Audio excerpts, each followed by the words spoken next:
here at Beaver Creek in the Porcupine Hills Plews Public Land Use Zone, and this is a spot where Oldman Watershed Council with Cows and Fish came out and scouted last summer in order to see if there was any potential areas that we could do some restoration, because Beaver Creek has some threatened West Slope cutthroat trout in it, so it's an important kind of priority area for us.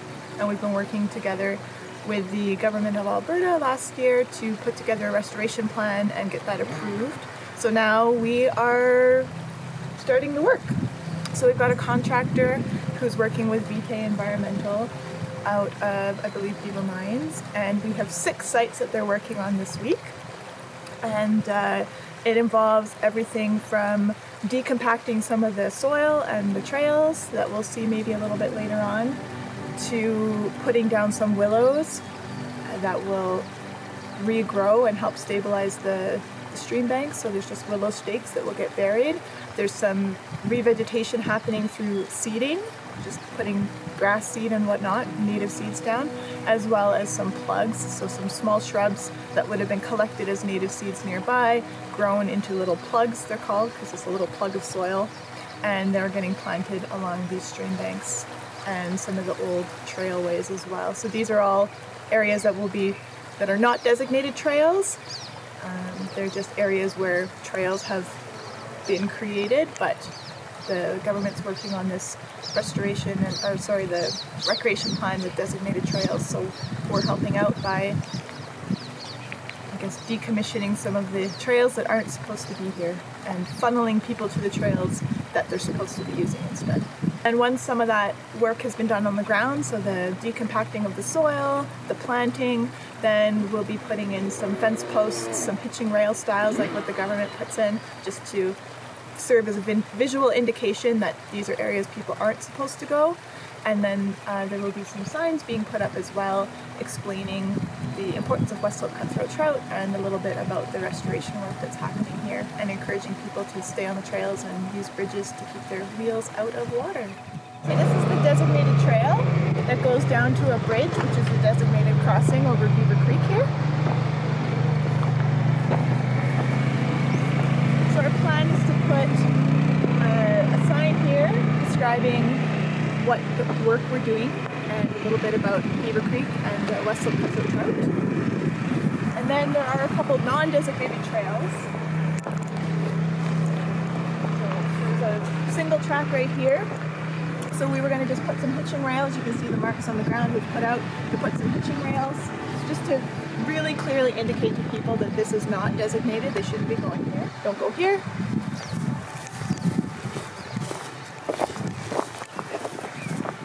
And then here as well. So part of the process is harvesting the willows when they're dormant. So that's usually in the late fall, winter, early spring before they leaf out. And so these willows in the creek over here, they would have been harvested probably either in the fall or the early spring, and they would have been kept frozen so they stay in that dormant state until they're ready to be used. So these were brought out here on Wednesday, and they've been put in the creek so that they're hydrated, and they'll thaw, and once they're put to use, then they'll start to grow again and leaf out and grow roots and shoots and do their job. Now we're at the bottom where that designated trail comes down to the designated crossing, and you can see that the non-designated single track comes down here. So the plan is the soil's been really, really compacted. Nothing's going to grow on it. So this plan is to come in and decompact that, what we call rough and loose, and then to plant maybe some shrubs and willows in here so that things can start to grow and stabilize that stream bank again. So this was an undesignated trail. It would have just been one that people started driving here, and then people thought it was a trail, so more people started driving here. And so, but you can see it's not a very good spot to have a trail. It starts up there actually, and it's basically just a chute for sediment. It funnels the sediment all the way down to the creek, and then from over here you can see it continues on the other side, so there's sediment coming in from both sides. So what the contractors have done here is they've put in some sediment logs or sediment snakes So they've staked in these sediment snakes or sediment logs, which are just filled with organic material. You can see some kind of coming out on the end over there. And they've staked them in so that they stay put, so that they're not going to move with the sediment when it rains. They've also planted some little shrubs here. So these are more of those native shrubs that would have been harvested as seeds nearby somewhere. They grew them in a greenhouse. They became what's called plugs, so they have little bits of soil. They dug a little hole, planted them in, watered them. You can see each one's been watered. And so hopefully they'll do really well here. A lot of them are kind of water loving. They like to be in these riparian areas, this transition between land and water. And then they've put in some coarse woody debris as well, which will help also, same as the sediment logs, will help trap some sediment, make really good conditions for any little seeds or plants to start to grow. And they've done that on the other side as well. And then they've put in these pitching posts, which are the same as what the government puts in. So they're approved with this government approved sign reminding people to steer clear of ponds and creeks to keep them free of sediment, keep their fish happy. So here you can see an old trail. Well, it was not a designated trail, but it was really, really compacted from people driving over it time and time again. So before anything could possibly grow in that compacted soil, we had to loosen it up a little bit. And so what they did is they started with a little backhoe, a little mini excavator, started at the far end and worked their way back, just loosening up the soil as they went. Any spot that they hit tree roots though, they wouldn't do any loosening up there because they don't want to disturb the tree roots. Just any spot where there's compacted soil and no tree roots, they loosen that up so stuff can eventually grow again. This isn't the creek itself, this is actually just water coming from a spring further back there. But we've planted some little shrubs in here and here, and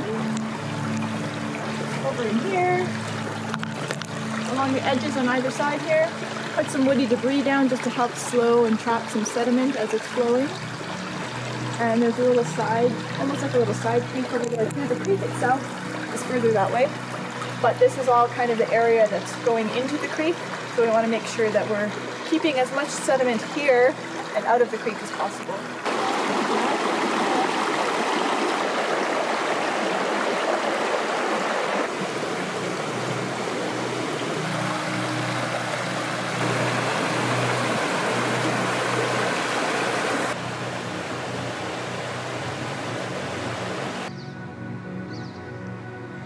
Here they're going to just decompact some of the bare ground that's here, but they're going to do their best to leave any standing vegetation. They don't want to disturb that. It's going to build himself a platform to be on so you can work either up or down safely there on a bench. And then we're going to rough and loose a lot of this. We're going to try to leave some of these pockets though, but loosen them up for planting because they're good water collection areas. Yeah. And then the benches, of course, slow water through here. And then there'll be, in strategic locations, there'll be more willow fascines, biologs, just to get through the creek. And probably on the bottom, we'll probably do a biolog row right at the bottom to catch anything that might make its way down. So.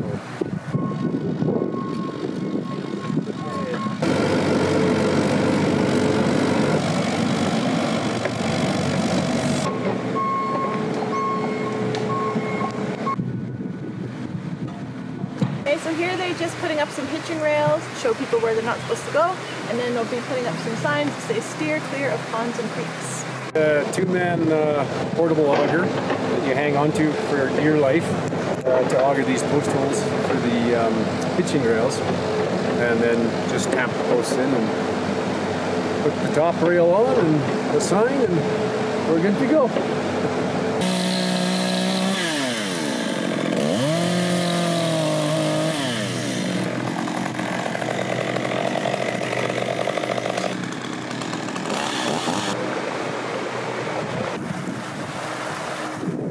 Here at Beaver Creek, this project has been a collaboration between Oldman Watershed Council and Cows and Fish with approval from the Government of Alberta.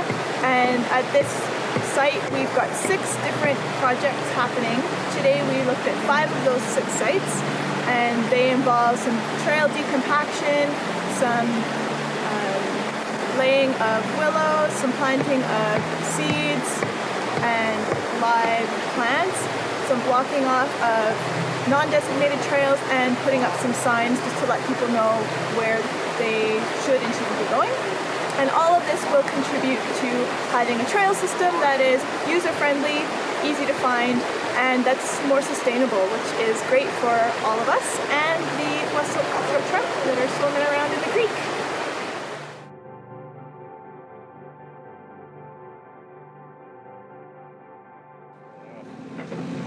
That's crazy.